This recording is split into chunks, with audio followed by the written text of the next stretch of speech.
coming out tonight.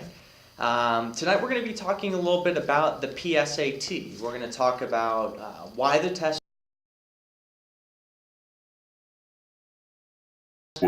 scores mean, and then we're going to talk a little bit about, how that factors into how you prepare for the SAT or for the ACT, another one of the standardized tests.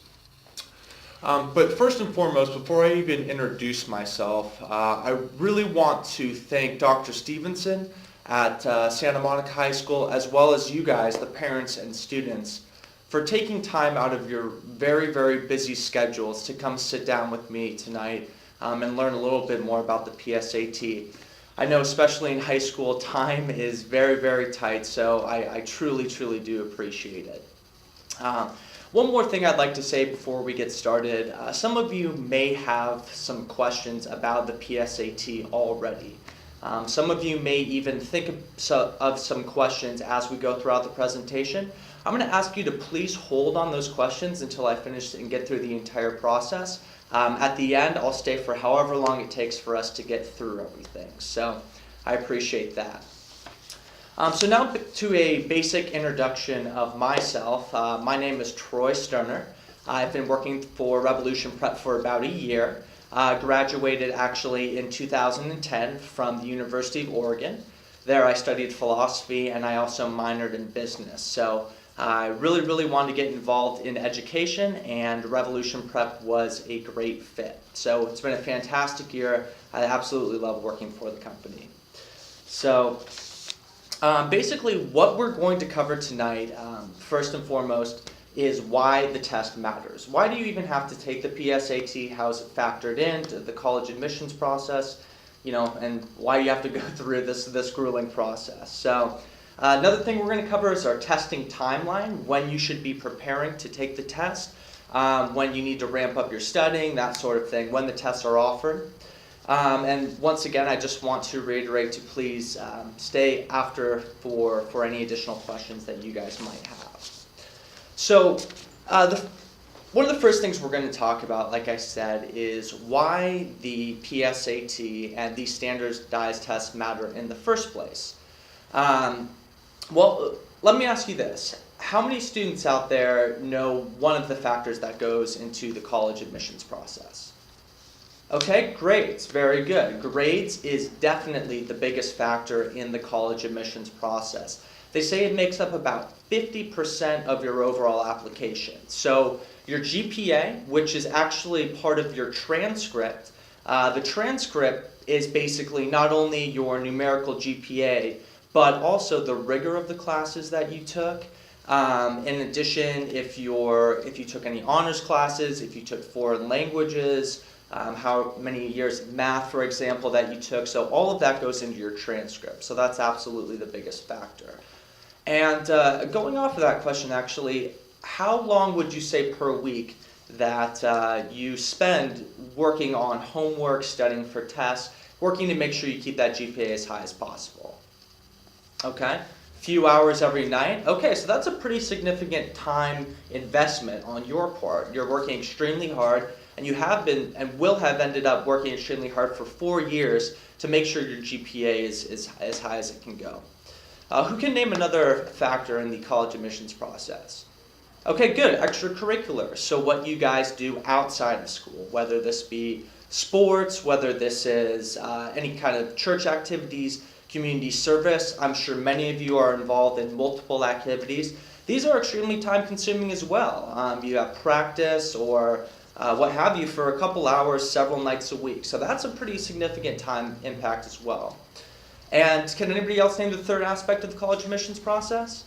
Okay, very good, standardized tests. So standardized tests make up, they say about 25 to 33% of your total overall application. However, what we've discovered is that students only spend about 8 to 10 hours working on this very important part of their application. So this could be, taking a couple practice tests, looking at the question of the day on College Board. Really minimal effort for a very significant part of your overall application. So you take a look, they say about 8,000 hours you spend working on your GPA. Another probably 1,000 working on your extracurriculars, but 8 to 10 working on your SAT or ACT prep. I mean, this is why we do what we do, because we feel like with about 40 or 50 hours of legitimate preparation, you can make a really, really significant impact on the type of colleges that you are accepted to. So, moving on to what is the PSAT? The PSAT is basically a practice version of the SAT. It's a little bit different. It's for sophomores, it's basically the first time that you will be introduced to a college type admissions test. In addition, for juniors, this is going to be it's going to be a little bit more serious of an exam in that you can qualify for what's called the National Merit Scholarship. National Merit gives out thousands of scholarships every year. I would really, really encourage you to sit down and talk with your college counselor about a little bit more about the National Merit Scholarships.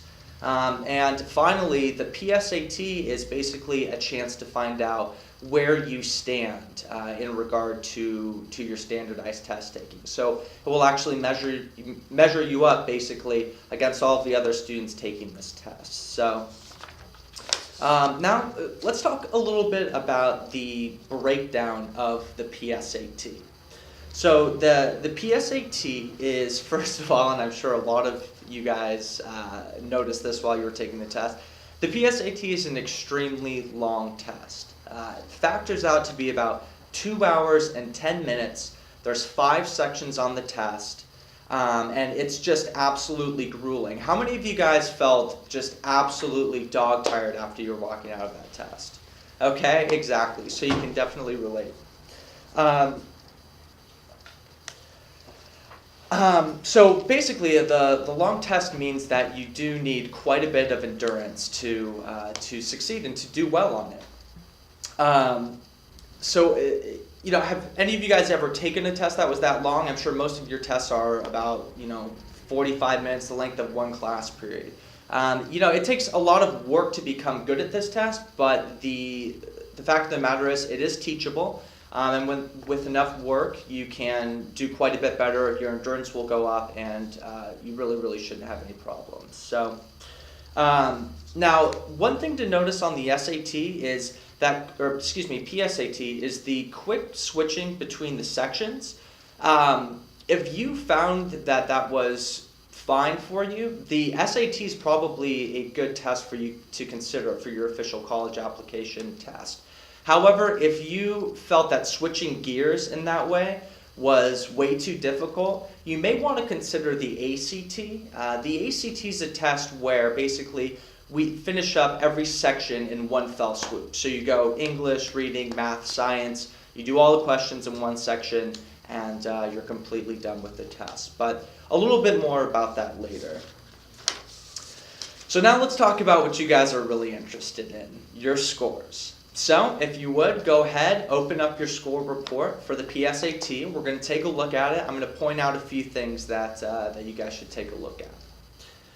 So first of all, the first thing you guys are going to see is your section scores up at the top. So every section of the PSAT is out of 80 points. So you can score anywhere between 20 points and 80 points. And you'll see that number listed basically in a speech bubble at the top of your page. So just to give you guys kind of an idea, they say 50 is about the national average. So as you can see on this slide, this person was scoring 50, 52, and 44. Those are pretty average scores for the PSAT. Now what's really nice about this is the PSAT will actually show you exactly where you match up against all of the students in the nation. So you'll see right below that section score, it will show you, you're in the 55th percentile, or you're in the 40th percentile, or you're in the 80th percentile. So that's really helpful to give you an idea of kind of where you stand. Now, you'll see right under your section score, there's a score range. Now, this is basically what they say you would score if you didn't do any additional preparation for the SAT and you just took it again tomorrow or next week. So maybe a little bit lower, it may be a little bit higher, but you could basically expect to score in that same range. So now going to your total score. The PSAT calls this your selection index. Basically, it is your overall score on the test. So you can see as this person, they scored a 146, puts them in the 47th percentile for students their age. So now, what's really nice about this is we can get a great idea of how you would score on the official SAT. The way we do that is really, really easy. All we have to do is take a 0, put it on the end of your score. So this person would have scored about a 1460, which again is around in the 47th percentile for the SAT. Okay, so moving on. Now, this is the part of the PSAT that will actually, score breakdown that will give you a little bit more information on the types of questions that you're missing. So this is the skills breakdown. You don't want to just take a look at your PSAT score and say, oh, I scored a 40 in reading, I must need to do a bunch of reading and just go at it. If you take a look at the skills breakdown, it's going to give you a lot more focused type of preparation that you guys probably should be doing. So, it's a great way to understand yourself a little bit better as a test taker. So you can see within the reading section, on this particular section, ideas and organization, for example, you may have done really well. But on another section, you may not have done quite as well. So that's, like I said, going to give you a lot more focused type of review so that when you finally do start your preparation, you're not wasting your time, you're really getting down to exactly what you guys need to be focusing on. Now, another thing that you can see from this page is it will give you a unique code where it's in basically the bottom left-hand corner of that, right under the Your Skills section. And basically, you can go to the College Board website and enter in that code, and it will actually give you a question-by-question breakdown of every single question on the test, what you got right, what you scored incorrectly, and that's, of course, a more detailed way to take a look at your tests. So, voila, here it is. So a little bit about the question-by-question breakdown.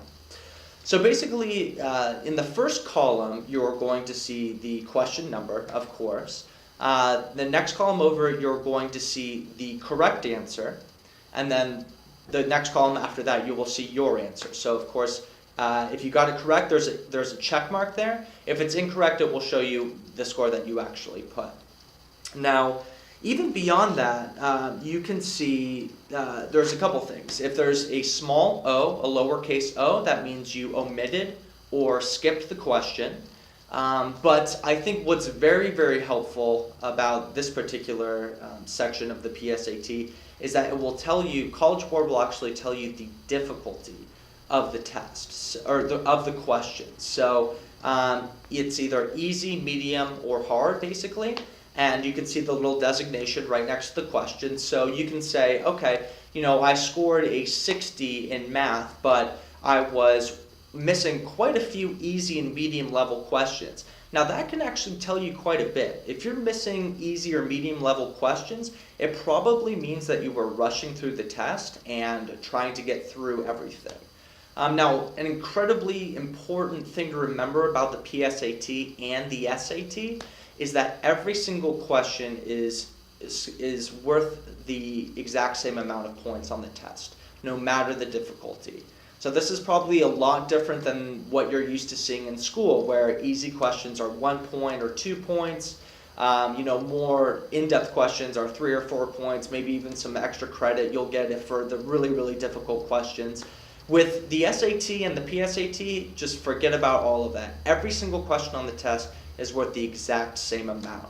So basically, it's not really worth your time to slave away at one particular question just because it's super difficult, just because you want to get it right, when you could have gotten 10 easy questions correct on the test in that same amount of time. So This test is really all about the strategy. That's a great example of the strategy that you need to remember, when you take the SAT. Let's see, moving on. So let's talk a little bit about the SAT reasoning test. The SAT is super similar to the PSAT. There's really only a few major distinctions. One, the test is slightly more difficult. The content goes up a little bit higher. Another difference is the test starts out with an essay. So good news is it's the first section on the test every single time. You'll never get surprised. The bad news is you have to crank out a 25-minute essay every time you're going to take an SAT. Let's see, taking a look at the breakdown. I guess another one of the huge differences between the tests is that this one, as you'll see, at an astounding 3 hours and 45 minutes, is quite a bit longer. I mean, this test is a beast. So if you thought 2 hours and 10 minutes was long, you guys are definitely in for something with the SAT. So the time, the endurance, huge factors with the SAT. Couple things you can see, just like the PSAT, it jumps back and forth between math, critical reading, and writing sections. You never know exactly what section you're going to get next, so be prepared for that as well. The test always does finish off with a 10-minute writing section, so that's another good thing to know. And then you'll see as well, there is always one experimental section on the test. So this is basically what College Board uses as a testing section when they're going to write their future exams. So you'll never know what section on the test it is. You should really approach every single section like it counts. So now the unfortunate part is one of them actually will be thrown out. So anyway, just another good thing to know.